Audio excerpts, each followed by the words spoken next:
CAA 1050 AM and 106.5 FM. You're on board KCAA's Inland Talk Express. KCAA, Loma Linda, 1050 AM, the station that leaves no listener behind.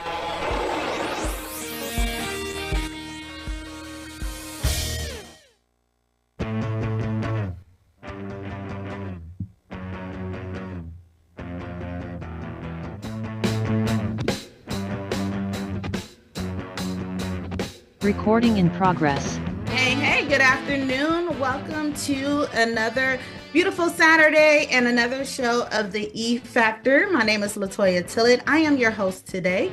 Today we will be speaking with our special guest, Rhonda Epps, and her husband, Brian, who will be talking a little bit about their care facilities that they've opened throughout the Southern California area and the Riverside County area and San Diego area, actually. And so just to tell you a little bit about myself before we go ahead and jump in, I am the broker owner of Tillett Realty Group, as well as CEO of Tax Plus Financial Services. What I do is I help my clients create diverse portfolios that include commercial, residential, and international properties while maximizing their tax benefits. So I am an enrolled agent, meaning I'm certified by the IRS, which is the highest certification that they actually give out. And I am able to represent clients before the IRS nationally in all 50 states. So with that being said, let's go ahead and jump in. I want to bring Rhonda in and go ahead and let her introduce herself as well as Brian. So take it away. Hi, Latoya. Thank you so much for having us today. My name is Rhonda Epps. I am a licensed marriage family therapist. I've been working in the adult residential facility world for a little over 8 years now, and I do behavioral specialist for and consult for homes.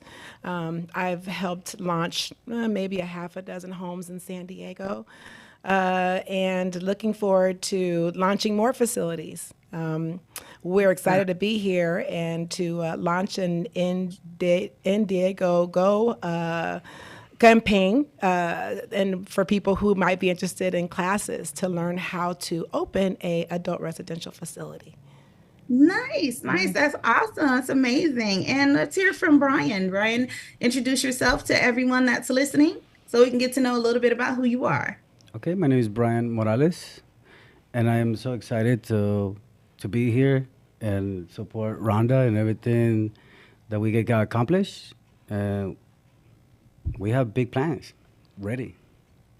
Awesome. I'm glad to hear it. So let's jump right on in. So Rhonda, I just learned something new about you. So for those of you who don't know me or don't know Rhonda, I'll tell you a little bit about how we met. We met through a mutual acquaintance, and she came to me as a tax client. So this is the first that I'm hearing about this licensed marriage therapist or family and marriage therapist. Is that what it is? Yes. Oh, okay.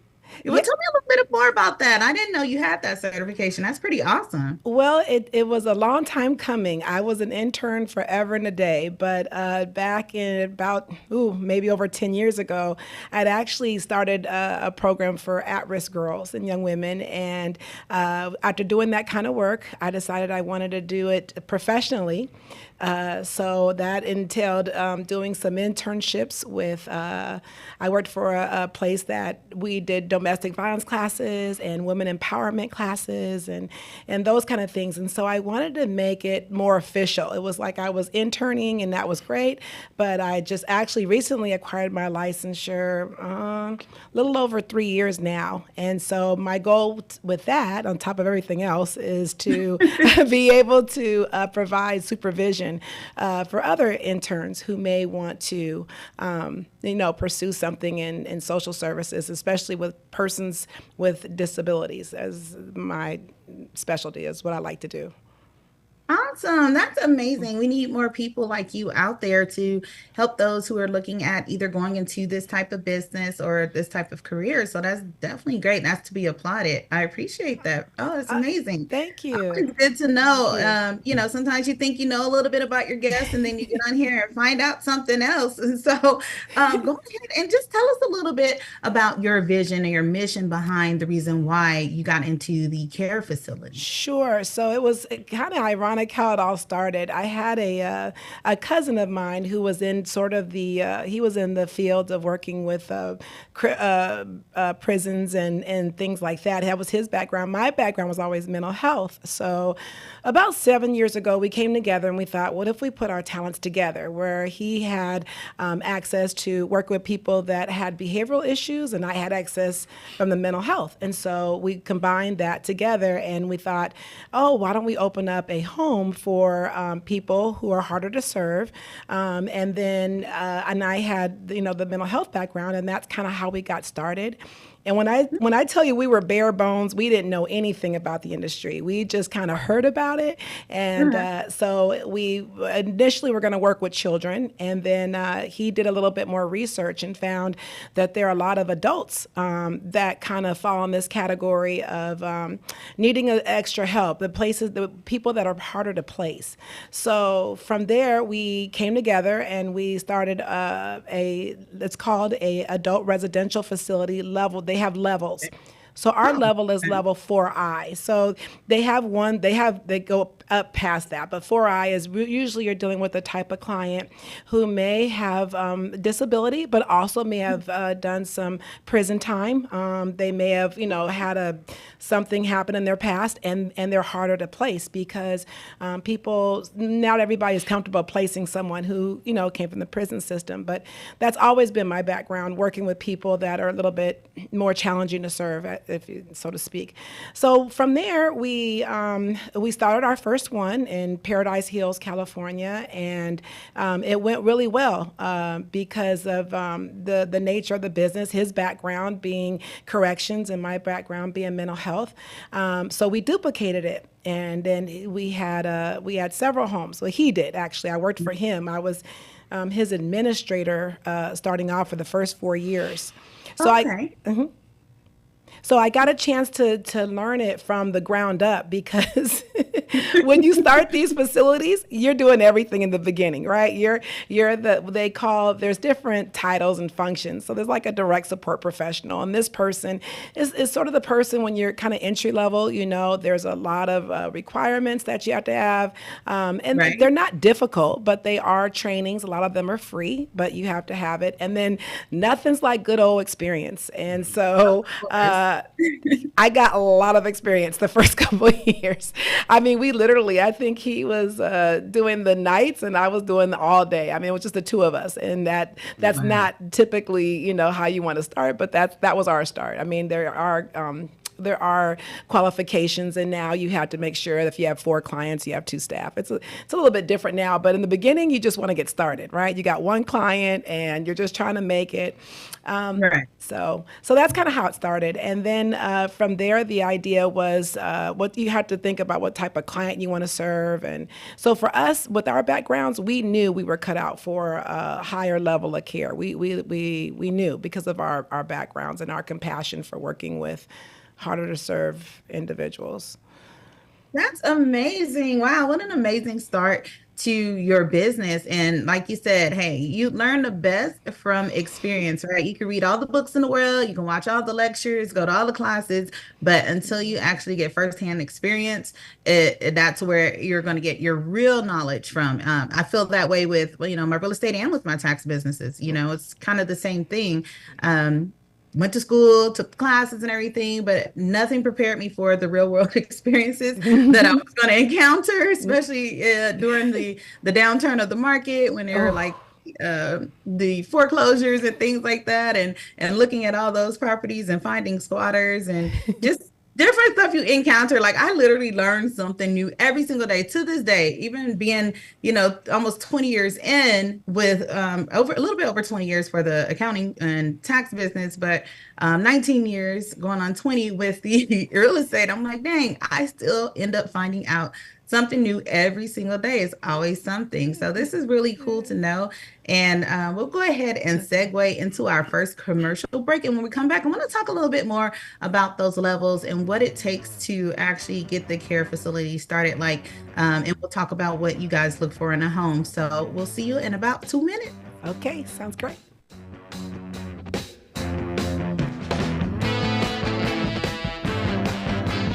KCAA Radio Radio has openings for 1-hour talk shows. If you want to host a radio show, now is the time. Make KCAA your flagship station. Our rates are affordable and our services are second to none. We broadcast to a population of 5 million people. Plus, we stream and podcast on all major online audio and video systems. If you've been thinking about broadcasting a weekly radio program on Real Radio plus the internet, contact our CEO at 281-599-9800. 281-599-9800. You can Skype your show from your home to our Redlands, California studio where our live producers and engineers are ready to work with you personally. A radio program on KCAA is the perfect work from home avocation in these stressful times. Just type kcaaradio.com into your browser to learn more about hosting a show on the best station in the nation, or call our CEO for details, 281-599-9800. And now, the voices of KCAA with an exciting announcement. Want to hear NBC News or KCAA anywhere you go? Well, now there's an app for that. KCAA is celebrating 25 years and our silver anniversary with a brand new app. The new KCAA app is now available on your smart device, cell phone, in your car, or any place. Just search KCAA on Google Play or in the Apple Store. One touch and you can listen on your car radio, Bluetooth device, Android Auto, or Apple CarPlay. Catch the KCAA buzz in your earbuds or on the streets, celebrating 25 years of talk, news, and excellence with our new KCAA app. Just do it and download it. KCAA, celebrating 25 years.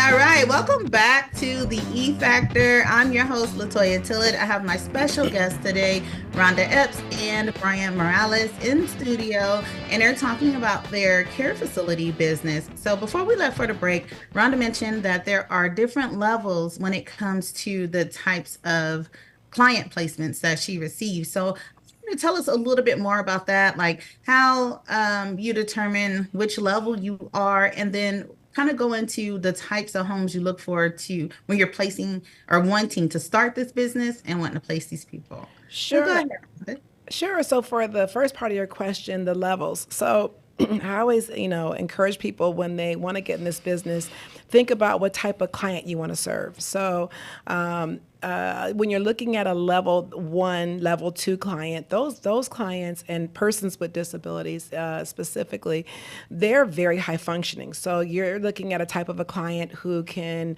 take their own medication. They a lot of times have jobs. They're really just needing a little assistance, maybe with medication in terms of like prepping it or going to a doctor's appointment, but not very much. This is a person that can do quite a bit. When you go into, those are level 1s and 2s. When you start looking more like a level 3, those residents are going to be a little less functioning. They may need a lot of self-care stuff. So usually level 3s, they may have seizures. A lot of RNs and people in the medical field usually like people that are level 3s, because if you have a medical model, that would be the perfect house for a level 3 person. So they're going to have some health issues, and again, they're going to need assistance with the medication. You may give them rides to the doctor, but they're still relatively high functioning. They may even have a job or a program or something that they attend. So that's a level 3. When you look at level 4s and on, and it even goes higher than a 4I. This is the level 4I is kind of where I like, but this is going to be an individual who also could be very high functioning. I think the biggest difference is this person may have a behavioral issue. So it may be that they have come from prison, a while back. It may maybe 1, 2, 3, 4 of my clients came from. I literally picked them up from jail. I picked them up in LA and San Diego County. So that individual may be perceived as harder to serve. Personally, I like level 4 clients, and I'll tell you why. Level 4 clients are going to come with, possibly a parole officer, a probation officer. So usually there are guidelines that they have to follow, and to me, it's an extra layer of assistance for myself or staff because their accountability is there. But I find that when you give them the love and the structure and the support of a home, I mean, I can count on one hand the number of behaviors I've actually had. Not many. I think in the beginning, like any home, right? You get the challenges. They're going to, test you. They want to see, are you really in this for them or are you just in this, for the money? It really is about caring, for these individuals. And once they figure that out and you kind of get through that little, rough patch, honestly, there may be things that pop up here and there, but it's really worthwhile. And so on from what I do, Level 4I, you have what they call deflection homes.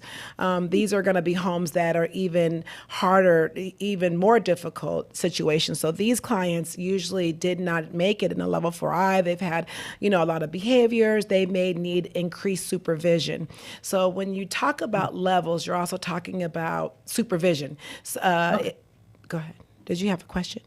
No, I was just listening to you. Okay, so you okay. said that, I was kind of thinking about that, but you're already talking about you possibly need some type of supervision. I was going to ask if you need like security around or anything like that. Like, how does that part work? Right. That's a good question. So in terms of, you don't need security, but depending on the level you're in, depends on how many the staff to client ratio. So, in a Level 4I, typically you would have two staff. For every two clients, it's one staff. So you'd have like a 2-to-1 ratio. You could even probably have up to 3, but you really have to gauge it because even though there are regulations, around like if you're a Level 4I and let's say I have 3 clients and I have 1 staff, or even if I have 2 clients and 1 staff, but if I know that particular client is, needs extra attention or care, then I would say you want to use your judgment. You want to, you can always have as many, they love that. You want as many staff as you can have, that fits the budget. I think part of it that people misunderstand is at least San Diego Regional Center, what they're looking for are smaller homes. People, when they get in this industry, they think, oh, great, we'll do 30 homes, and we'll do great. But the idea is they really like that small family structure. They wanted to duplicate what you would come home to yourself. So, that means I'm big on not using, like plastic plates, plastic forks, because at home you have forks, right? You have spoons, you have a tablecloth, you have pictures of your family when you walk in your home. You have home cooked meals. You don't have, you may have lasagna or whatever, but I mean Stouffer's, but hopefully you have some kind of home cooked meals.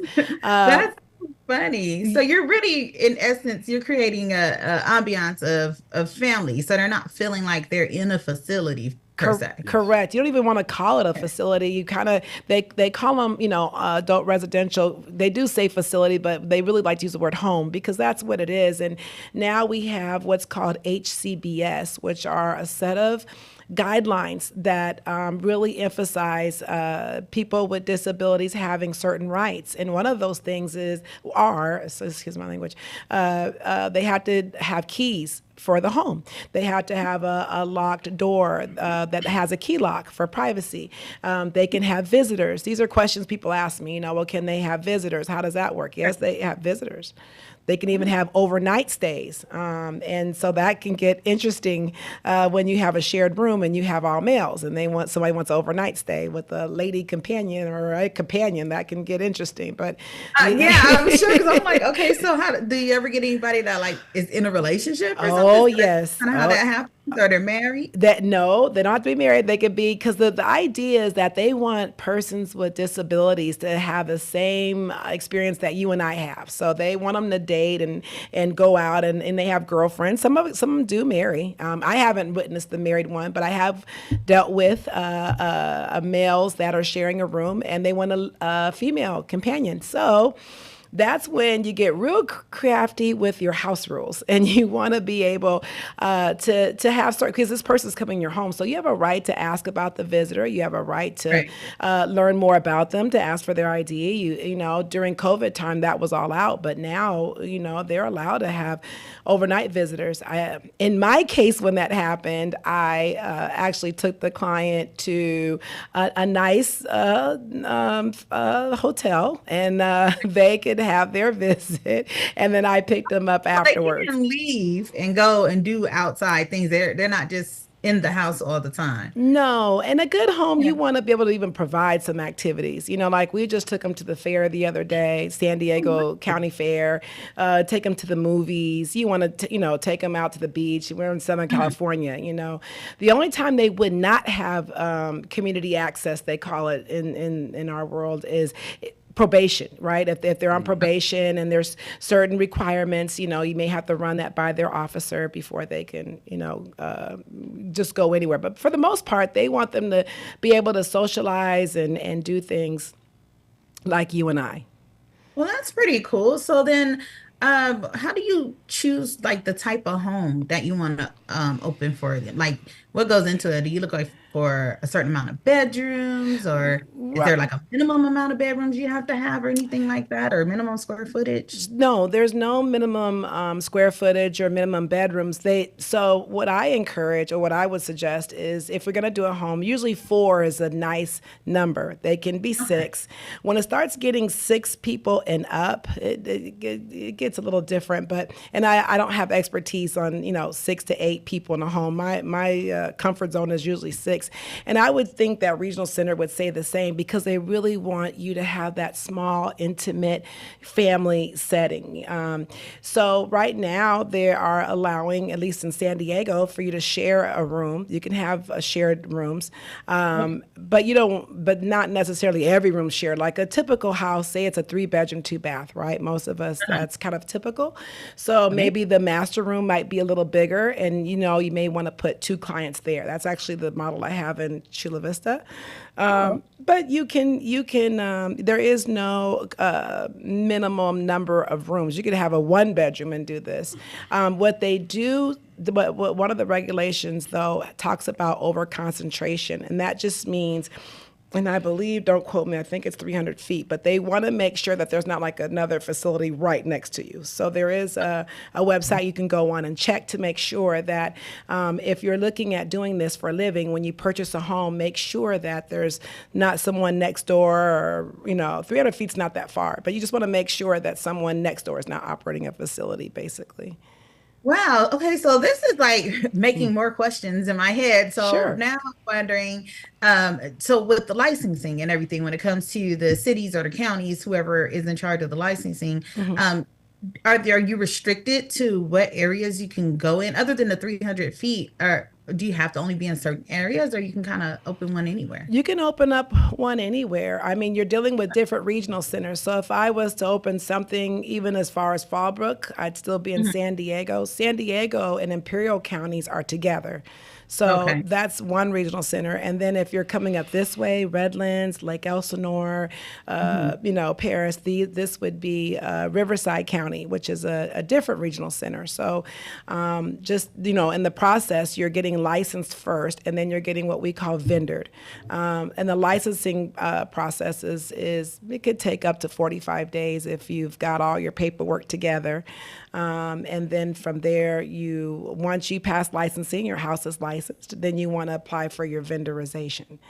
And then vendorization can take anywhere from 45 days. I've seen it prolong all the way to 6 months, depending on how your paperwork is. Mm-hmm. Interesting. And so when you're going up for licensing, it's kind of like when I do commercial real estate. Like I had a client, but for instance, they wanted to open up a have you heard of the brand, the La Michoacana, the Mexican desserts and things like that? They wanted to open one of those, and so it sounds like yes, I have. Sorry. Oh, no worries. Well, it's kind of like the same scenario. So you have to have the location first, and then go out for the licensing, right? Correct.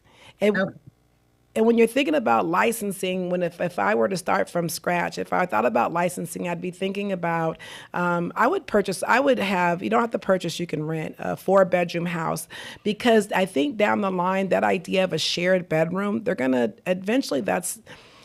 go away with that. They haven't officially done it yet, but also think about, the successfulness of your home. More than likely, if you're dealing with people with behaviors, especially, you want them to have their own home their own room, because if they are acting out or have issues, you want them to be able to, kind of go in their room and listen to music or talk to someone in confidence, or, it's very important. And then when you structure your home, you really want a lot of input from your resident. So maybe, like right now we're doing a home, it has all white walls, but when they come in, the resident, I let them pick, what color walls would you like?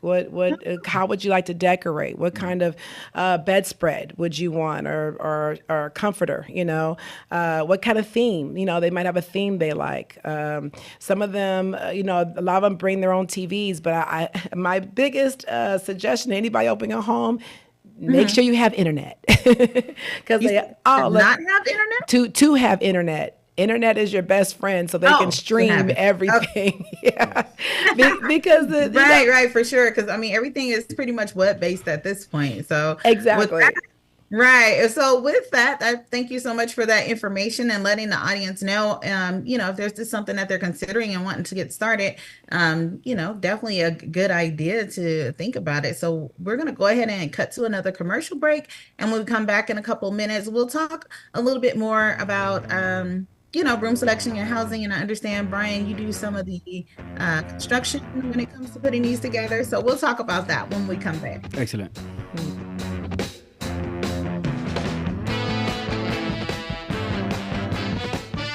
KCAA Radio has openings for 1-hour talk shows. If you want to host a radio show, now is the time. Make KCAA your flagship station. Our rates are affordable and our services are second to none. We broadcast to a population of 5 million people. Plus, we stream and podcast on all major online audio and video systems. If you've been thinking about broadcasting a weekly radio program on Real Radio plus the internet, contact our CEO at 281-599-9800. 281-599-9800. You can Skype your show from your home to our Redlands, California studio, where our live producers and engineers are ready to work with you personally. A radio program on KCAA is the perfect work from home avocation in these stressful times. Just type kcaaradio.com into your browser to learn more about hosting a show on the best station in the nation, or call our CEO for details, 281-599-9800. And now, the voices of KCAA with an exciting announcement. Want to hear NBC News or KCAA anywhere you go? Well, now there's an app for that. KCAA is celebrating 25 years and our silver anniversary with a brand new app. The new KCAA app is now available on your smart device, cell phone, in your car, or any place. Just search KCAA on Google Play or in the Apple Store. One touch and you can listen on your car radio, Bluetooth device, Android Auto, or Apple CarPlay. Catch the KCAA buzz in your earbuds or on the streets, celebrating 25 years of talk, news, and excellence with our new KCAA app. Just do it and download it. KCAA, celebrating 25 years.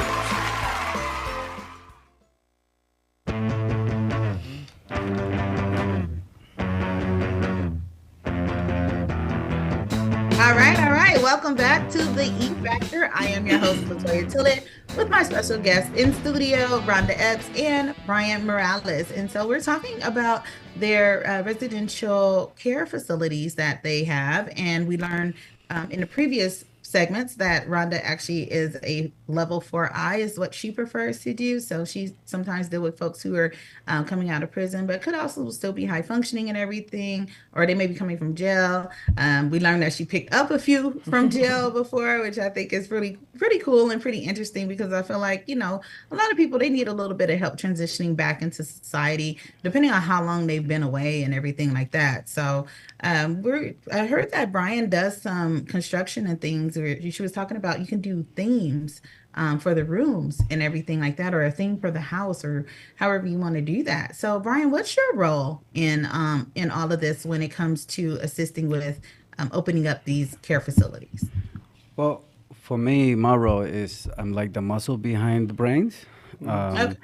If she thinks about it, it's going to happen. So if we need a wall painted a certain way, decorate a certain way, we make it happen. That includes also following some guidelines for some regulations for licensing. Mm-hmm. One of those things include like following guidelines for fire alarms. Some fire alarms has to be 12 inches up, from the ceiling. Like the fire extinguishers have to be like 60 inches from the ground and stuff like that. So I got to make sure all the guidelines are followed and make things happen. Yeah.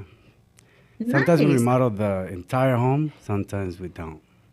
Oh, okay. Well, that's pretty cool. So then, like, how do you enjoy doing this? Like, kind of what got you into it as well?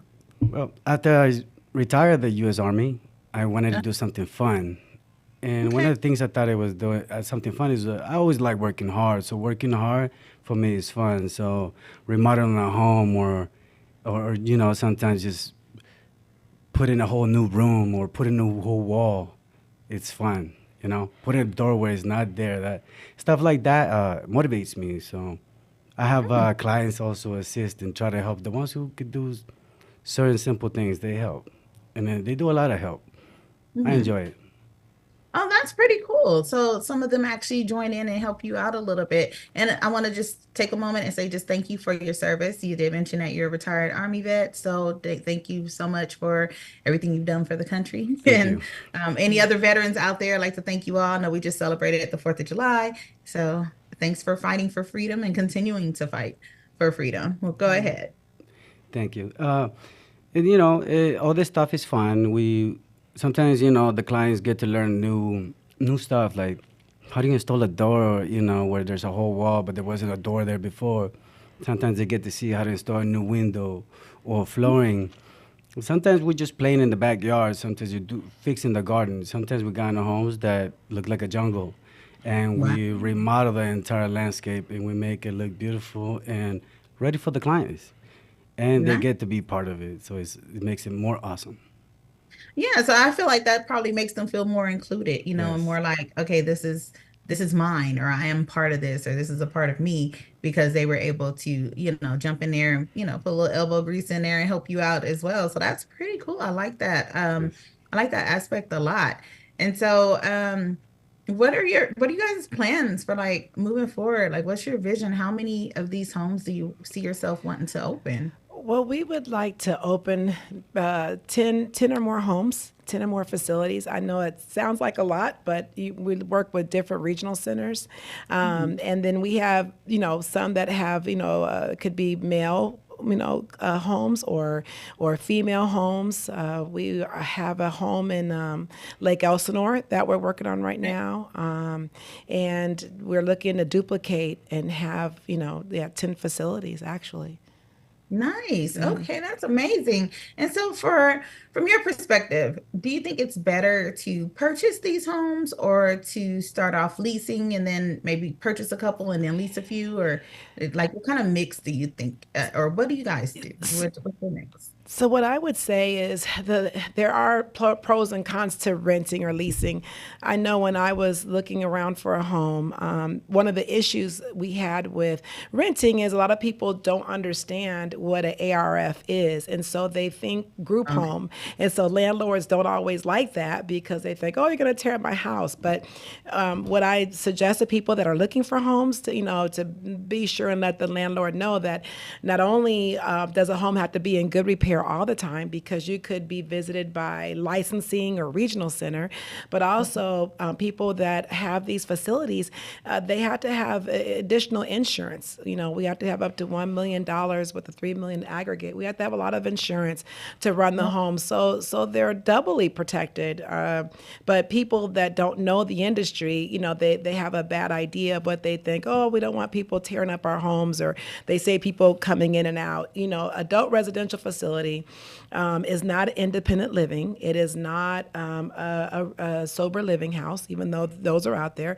This is specifically for people that are with have disabilities. So knowing that, I would say if you do get a renter, you want to do a long-term lease if you can, because a year goes quick. If I were to do it right now and I wanted to rent, I'd be looking for a 3 to 5 year lease, because this is, your business, your bread and butter. And the year, by the time you get everything situated and get your clients and get rolling, you'd be surprised how fast the year goes. So a long-term lease, if I were to buy, which really is optimal, right? If I could buy the property, then I could, make alterations. I could make an additional room without having to deal with that middleman. But one thing I want to bring up is that when you go to put your license application in, because some people will not want to even let the landlord know, like, it's none of their business. I'm not going to tell them I'm running a facility. But when you go to put your license application in, you have to divulge that. You have to have a form, basically, that is that licensing wants to make sure that that landlord knows that you're running a facility. So the best thing is to be upfront about it and just tell them all the pros of having one. Perfect. Well, that makes sense. And have you ever run into, so I'll tell you a little situation. So I had a client a few years back that I met on a movie set. My kids and I were in the, what was that? The Venus and Serena Williams movie, King Richard. Oh, yeah. And so we met there on the set, and she had something similar to what you have, but they were mostly disabled adults who, could live independently a little bit, but needed a little bit of help. And so she owned one property in San Bernardino County, and then she was looking to move into Orange County. So she had her licensing appointments and everything set up, and we were out looking for a facility so that she can actually, or a home, so she could actually get it licensed. And one of the things I ran into as I was contacting owners and letting them know pretty much a little bit about my client and, the strength of her business and everything. And, they were asking for, we want to see the paperwork on how much she's going to be making per client per month and all that. So I'm like, okay, I guess that's not unreasonable, right? If someone's running a business out of your home. So provided that information. And I actually, I would say out of the 10 or so homes we looked at, about 7 of them came back and were like, we want to cut the money. She's going to be making all this money. Her rent's going to be, the base rent was probably like $3,000, right? But they wanted like 10 or 11 or 12 or something. Like they wanted to cut into her money. And I was like, okay, that's kind of not fair. Have you run into anything like that? Exactly is what happened to me. Wow. And from that, the person that I rent from, because I still have that facility, they almost doubled my rent. It went from $4,000 to $6,000 like overnight. And that is true. A lot of times, if it does pay well, but yes, when landlords and people realize what it pays, they definitely. I have experienced that firsthand, and that was one of the reasons why and that's not even legal in California. You're right, not even supposed to somebody double your rent like that. But that's one of the reasons why it's better to own homes, right? Because you don't have to deal with that issue, and then the tax benefits of having your own home versus renting. There's so many benefits, but and unfortunately that your person had to divulge that. But yes, when they know what the numbers are, they definitely, it becomes almost like a partnership. That that much of the money going to that, that's not just a landlord, that's a partner, and that's a whole nother realm. Right. That's what I kind of was thinking too. I'm like, okay, I can understand maybe like a little bit of an increase for security, and just because you're running this business in case something goes wrong, or maybe up the deposit a little bit. But I was like, wow, you want a cut of her money every month? Like I don't think I don't think that's ethical. So I was just wondering about that. So you have experienced that. So in some ways there is beneficial to actually try and own as many of these as you can, but with the understanding that sometimes you can only get a certain amount of loans depending on the type of loan structure that you have, unless you go for something like more of a commercial loan or something like that, or going through commercial lending. I think maybe that can help get you more homes as opposed to trying to do some of the traditional financing like the FHAs and things like that. So it's true. And also when you're talking about renting, you have to divulge who's coming in your home. Like if you're starting for the first time, it's no problem. It's just you and, your husband or whoever's with you.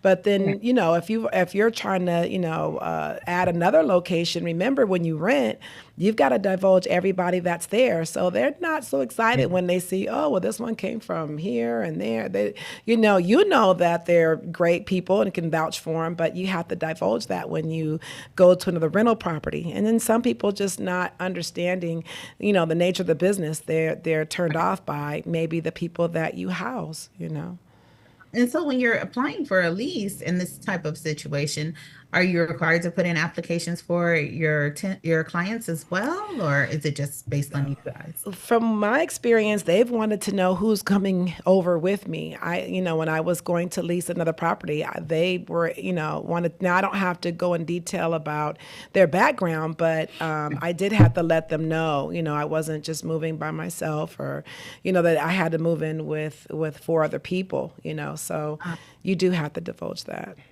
Oh, wow. And so do you guys live in these homes with the clients, or is it just you have them there and you have staff come checking in? Do they have to have 24-hour, supervision, or someone on site 24 hours? How does that part work? Well, we feel like we live with them, but starting out, no, I'm really teasing. So there are homes that can be that staff operated is what we have, which is that we have 24-hour staff with shifts. But there are homes, especially when you're talking about level 1s and level 2s, even maybe a level 3 where the owner lives there. That is a possibility for lower levels. Because remember, those clients, those residents are higher functioning, they can do things. So, it may feel more like a roommate situation, but level 4I is 9 times out of 10, it's staff operated, which means that you're going to bring in staff to do it.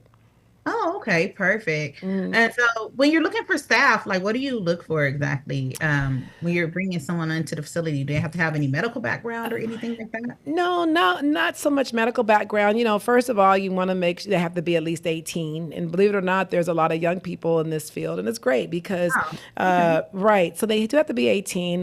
There are some trainings that they have to do, medication trainings, safety trainings. There's one called direct support professional training. So there's these trainings, and these are usually done like online mostly. And then there's, of course, on the job kind of shadowing. I like it for young people because, I remember being in college and studying and that they want the overnight shift. That's great, right? The residents are asleep and they're awake.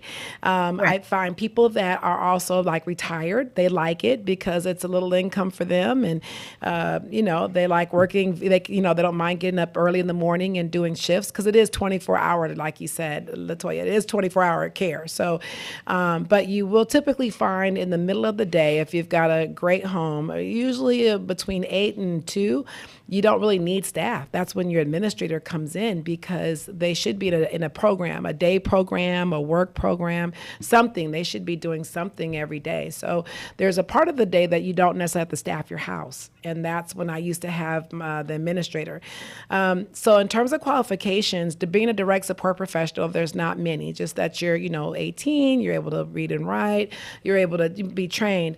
House manager would be someone, because usually there's 3 positions, right? There's a direct support professional, there's a house manager, and there's an administrator. Your house manager is going to have a little bit more experience. They might have been a DSP for a couple of years and they're experienced and they're running the house. And then ultimately your administrator, they do have qualifications. They do have to take a test by the California Department of Social Services. They do have to have the experience as a house manager or a managerial position for about a year. And so, then they are licensed through the state of California, and then they can, every 2 years, we have to renew our administrator's certificate, our license. Okay, awesome. Well, thank you so much for that good information. We're going to go ahead and cut to our last commercial break. And when we come back, we're going to round off the show and talk a little bit about how other people can get started and the different programs that you're looking at getting started to help folks. Okay, so we'll see you all in 2 minutes.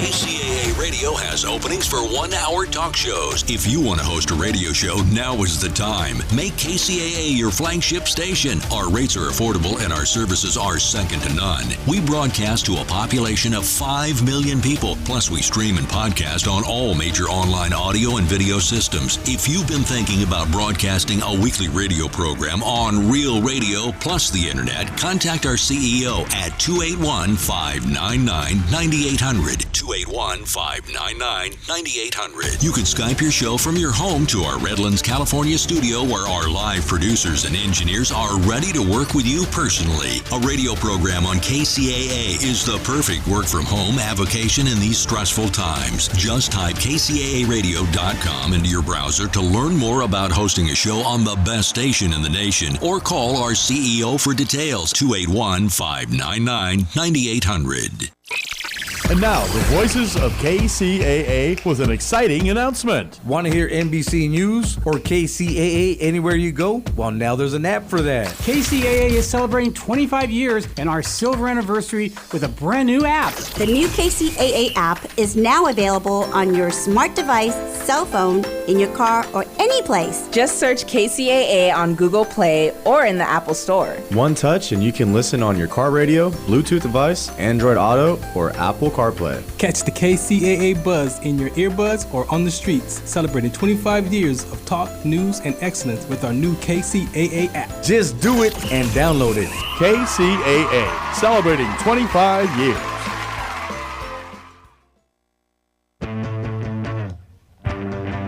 Okay.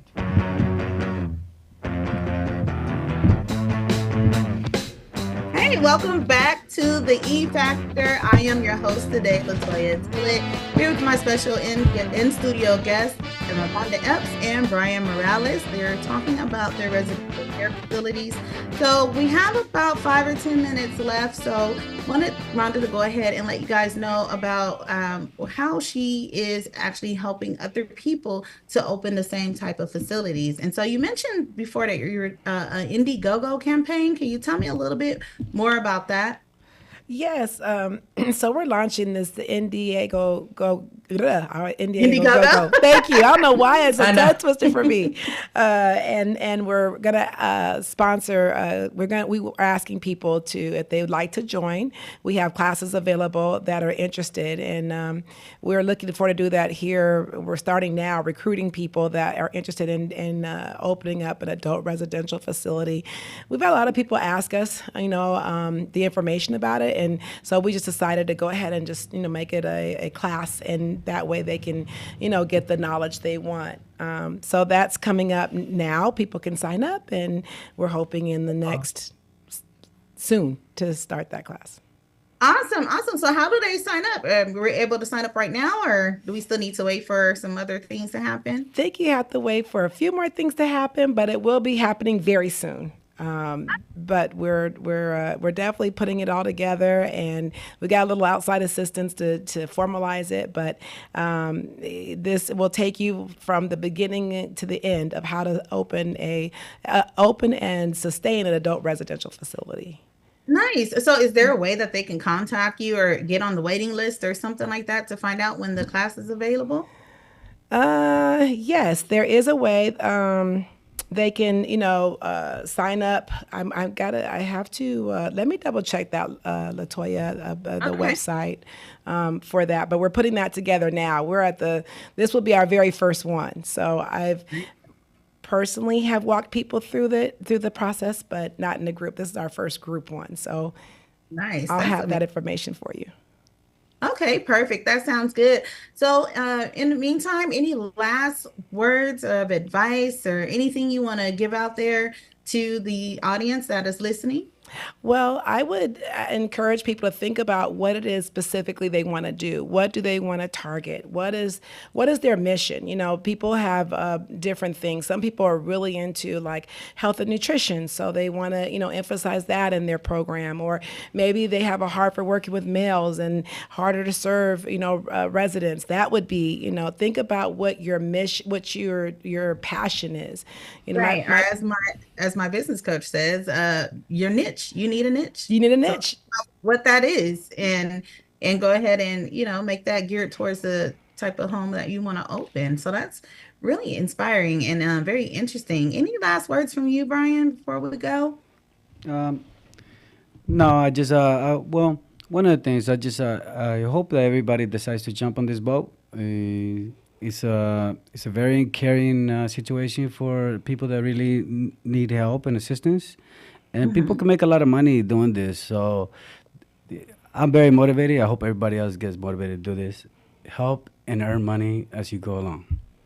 Right. And that's the best of both worlds, right? Because, Yes. I'm one who loves to help people, but sometimes that doesn't always come with the right price tag, but we're working on that, right?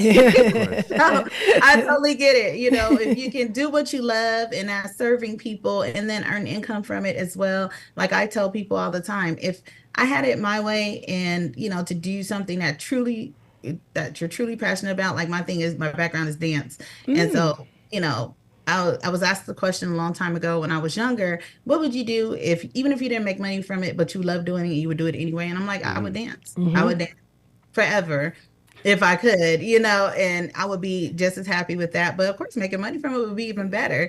And so, now here we are, we got the radio going and we have real estate and, of course, with the income tax business and everything and being able to help clients put all of that together. I actually really, really enjoy doing that now. And so, it took a little bit for me to do some learning and everything like that, but definitely excited to get to know more and work with you guys, especially one-on-one. Hopefully we could start sharing that journey once everything comes about.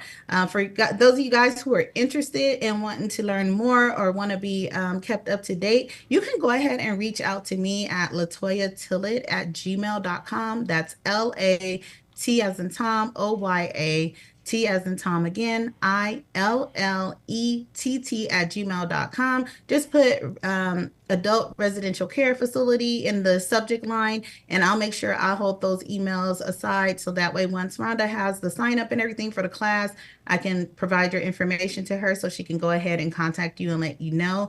If you're looking for anything real estate and tax related, we have international properties available. We've got land for sale in Cancun, Mexico. We have properties all throughout the nation. So if you're looking to open up a facility and you're looking into purchasing, or even if you need to lease, I have people that can help you with leasing as well. Feel free to reach out to me, 909-494-2280, and let's get your business started. So I want to thank my guests again, Rhonda and Brian. Thank you all so much for coming into the studio today and sharing your expertise and your knowledge with the residential care facilities. If you want to give out any last minute words or anything, follow your passion. Follow your passion. Follow your passion. Do what you love. Do what you love. All right, and it can happen. You hear that, folks? Yes. Follow your passion, get your niche, and make it work for you. So I'm gonna go ahead and we're gonna sign off. That is our time today. Thank you all again so much for joining. Thank you all for Instagram for joining the live as well. And you guys have a great rest of your weekend, and we'll see you at the next show. God bless. Thank you. Guys, have a good one. You too.